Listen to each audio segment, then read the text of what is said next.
Дело по убийству Климантовича ушло на новое рассмотрение. Такое решение приняла Кассационная коллегия по уголовным делам Верховного суда Абхазии. Приговор Верховного суда за похищение и убийство российского бизнесмена Сергея Климантовича и его помощницы Оксаны Скаредновой, предусматривавшей осужденным различные сроки лишения свободы в колонии строгого режима, отменен.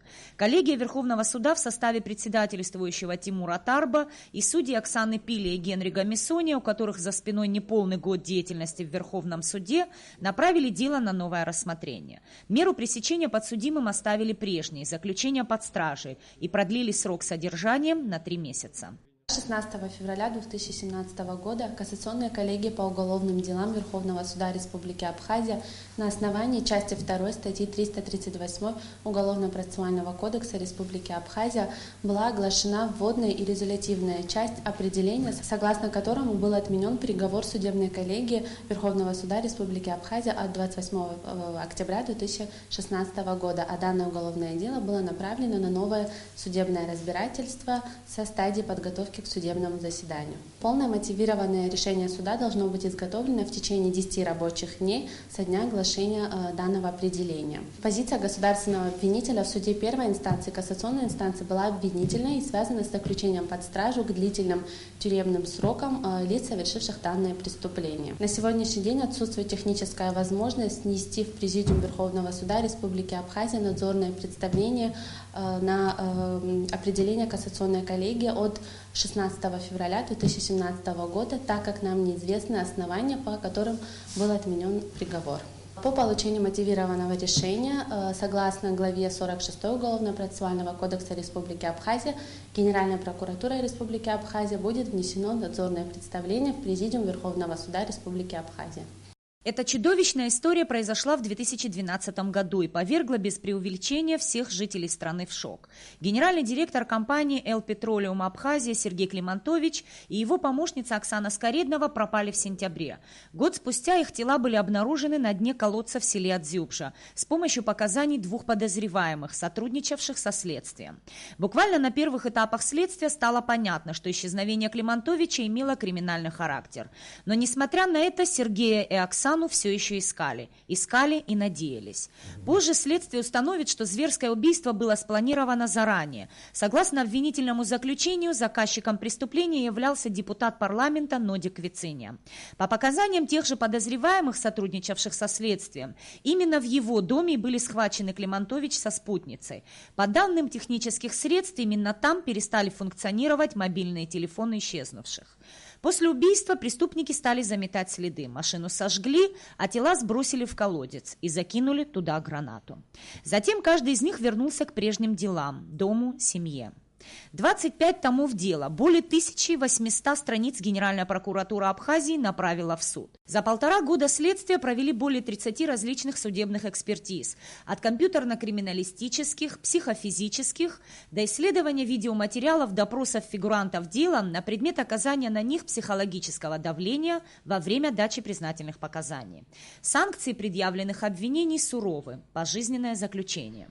Абхазская правоохранительная система вообще состоится только лишь в том случае, если будут именно обвинительные приговоры по некоторым знаковым и резонансным делам. Ни для кого не секрет, это дело о покушении на экс-президента, это осетинское дело, это дело по убийству предпринимателя Климантовича и его подруги Скаредновой. Всегда я обозначал свою позицию, что если мы отстоим позицию органа государственного обвинения, прокуратуры, и состоится обвинительный приговор по этим делам, значит, абхазская правоохранительная система состоялась. В любом другом случае нам надо серьезно призадуматься, что у нас происходит серьезный сбой. Поэтому были брошены самые большие силы на расследование этого дела. Оно мне досталось, будем говорить, по наследству. Большая часть следственных действий уже были проведены в тот момент, когда я попал в прокуратуру. Но это как раз тот случай, когда мне может не нравиться предыдущий руководитель, мне может не нравиться там какой-то конкретный человек в какой-то должности в прокуратуре, мне может не нравится, как расставлена мебель, но преемственность – это обязательное условие, особенно по таким делам. Мы довели дело до суда, что тоже было очень непросто, потому что были сложности. Скажу сразу, что, конечно, были какие-то огрехи у следствия, да, когда допущены, но они были несущественные. Они никак не могли препятствовать тому, чтобы дело было направлено в суд для рассмотрения по существу. Обвинительное было подписано, дело было направлено, причем вопреки ожидаемым каким-то прогнозам, дело было направлено и в полном объеме и в отношении всех фигурантов, если помните, да, несмотря на регалии, должности и депутатство в том числе. Дело попало в суд. Это, скажем, стало венцом всей той огромной работе, которая была проведена следственными органами. 1,5 года главный следственный орган страны, Следственное управление Генпрокуратуры, по крупицам устанавливало все детали убийства. В деле есть признательные показания 2 фигурантов, которые были даны на первоначальном этапе расследования и в последующем. Эти показания закреплены конкретными фактологическими доказательствами. Например, место убийства и захоронения Климантовича и Скоредновой было указано ими абсолютно точно, откуда впоследствии были извлечены останки погибших. Дело направили в суд. Первому составу коллегии Верховного суда обвинение давало отвод множество раз, вернее ее председательствующему Сергею Ксузяну. Генпрокуратура настаивала на том, что судья был заинтересован в исходе дела в пользу подсудимых. Неизвестно, чем бы закончилось это дело, но председатель коллегии Ксузян сам дал себе отвод ввиду истечения срока полномочий. Хотя в соответствии с действующим законодательством судья, у которого истек срок полномочий, может продолжать производство по находящемуся у него делу до его завершения. Но сейчас не об этом. Тогда дело передали новому составу судебной коллегии по уголовным делам Верховного суда и начали его рассматривать заново. Обвинение было предъявлено 5 подозреваемым в совершении убийства: Нодику Квицине, Рамину Хмаил, Ахри Гопе, Джумберу Бигвава и Аслану Цвишба. 4 из 5 были задержаны и водворены в ВВС до окончания суда. А вот Нодик Квицине этой участи избежал. Действующий депутат парламента Абхазии обладает неприкосновенностью, которой он был лишен по ходатайству Генпрокуратуры. Однако государеву оку было отказано в даче согласия на его арест, хотя судебная коллегия в составе 3 судей Верховного суда и приняла такое решение. Нодик Квицине все время следствия, равно как и суда, находился на свободе. Более того, посещал заседания парламента и даже голосовал за принятие тех или иных законов Республики Абхазия. В отношении депутата Народного собрания парламента Республики Абхазия Квицине Нодика Юрьевича после отказа депутатов дать согласие на его арест не было избрано никакой меры пресечения. Согласно приговору Верховного суда Республики Абхазия от 28 октября 2016 года в отношении последнего была избрана мера пресечения в виде заключения под стражу, и Министерством внутренних дел Республики Абхазия он был объявлен в розыск. Определение Кассационной коллегии Верховного суда Республики Абхазия от 16 февраля 2017 года вступает в силу незамедлительно, и, отменив приговор от 28 октября 2016 года, соответственно, в отношении Квицине и отменяется мера пресечения в виде заключения под стражу. Как говорят специалисты, закон предусматривал 9 возможностей исхода дела. Например, Кассационная коллегия по уголовным делам Верховного суда могла оставить приговор без изменения, смягчить наказание, оставить жалобу без удовлетворения, вернуть дело прокурору для доработки и многое другое. Но коллегия судей отменила состоявшийся обвинительный приговор и вернула дело на новое рассмотрение. Мне сложно судить на сегодняшний день, потому что я не видел само решение суда, которое отменило, да, приговор. Какие аргументы были использованы нынешним кассационной инстанцией, надо увидеть, да, но пока мы можем говорить просто об эмоциях.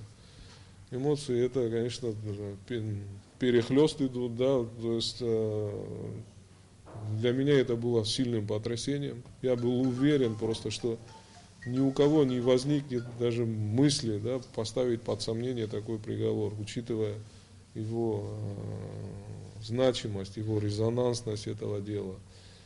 мы должны понимать, что мы таким образом просто закрываем дорогу в Абхазию инвесторам. Когда люди поймут, что у нас здесь убивают, закидывают в колодец, и за это еще и не наказывают, то это, конечно, просто ни в какие рамки не лезет. Я думаю, что это очень серьезный удар по имиджу Абхазии. Это будет непоправимый удар по правоохранительной системе. Просто давайте просто рассуждать с точки зрения обывателя и с точки зрения простого оперативника, который, рискуя жизнью, раскрывал это преступление, собирал какой-то определенный материал. Следователь, молодые ребята, чтобы вы понимали, расследовали это дело, молодые ребята. И они дали прокуроры, отбили это дело, довели его до приговора. Судьи, я представляю, по каким они прессингам принимали это решение, да, те, которые вынесли этот приговор. И вот сейчас, если это все обрушится, то это просто могут руки опуститься у людей. Мы должны понимать, что поставлено на карту. Вот с этой точки зрения надо подходить. Мы живем в правовом государстве или мы просто живем? Вот как стоит сейчас вопрос. Уголовно-процессуальное законодательство предусматривает пересмотр указанного решения в порядке надзора. То есть, если прокурор либо сторона потерпевших обжалует определение в Президиум Верховного суда Республики Абхазия. От решения данного органа зависит многое, как законность и обоснованность судебного акта, обвинившего фигуранта в дело, так и определение кассационной коллегии, отменившего это решение. Если Президиум Верховного суда установит грубые нарушения законодательства в действиях как суда первой инстанции, так и второй, то эти судьи могут предстать перед квалификационной коллегией, в которой уже будет рассматриваться вопрос о лишении их полномочий. Факт остается фактом. Необдуманные и неоснованные на законе решения по таким резонансным делам, как убийство российского предпринимателя в Абхазии, наносят непоправимый вред репутации не только судебной власти, но и в целом абхазскому государству, которое находится на этапе своего становления. Нисфа Аршбельдар Дамиров, Саида Гухава, Абхазское телевидение.